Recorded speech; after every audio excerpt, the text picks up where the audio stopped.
My name is Chelsea Aliona, and I am a 37-year-old Oregonian. I'm a privileged individual as I've been afforded the best healthcare coverage and medical team any citizen in my state has access to. This is at least what I thought until I suffered a major medical condition known as COVID-19. I'm on day 133, and this is my story. The onset of my symptoms started on March 9, but it wasn't until April 10 that I met criteria to obtain a test.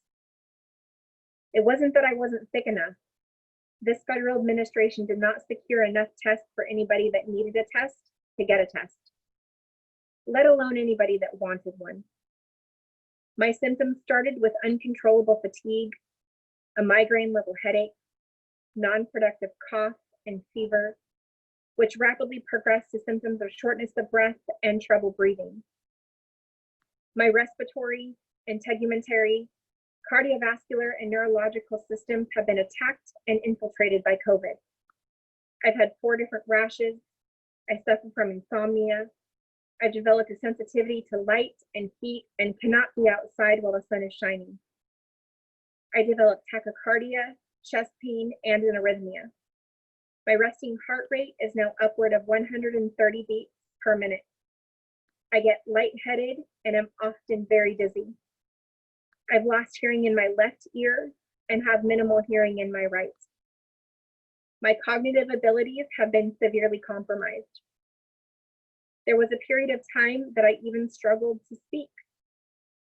I often forget common words that I know. My short-term memory is nearly non-existent. I hold a career as a program integrity medical auditor for Oregon's only state Medicaid program, and I am unable to do my work.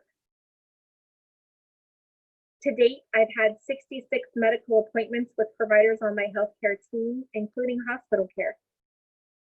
I've been the subject of gaslighting by my own healthcare team, and I've been dismissed and told my symptoms were purely psychosomatic. And I'm one of the lucky ones with a positive COVID test. There are so many actions by our federal healthcare administration on a daily basis that I find truly unconscionable.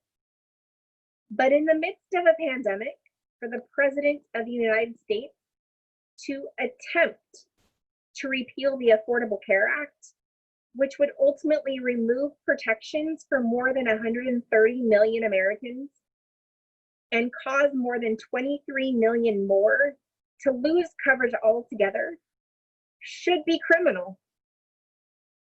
COVID-19 has rendered me the sickest that I've been, and throughout this illness, I've only been forced to fight this deadly pathogen which has ravaged my body.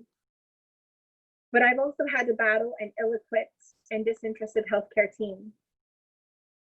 Across the nation, the narrative is the same. Providers aren't willing to listen to patients. They're gaslighting us. And the healthcare system is set up to send the average American into bankruptcy. Let me reiterate. I am a privileged American in terms of access to healthcare, and I have a seemingly great provider network. I have had 66 medical appointments.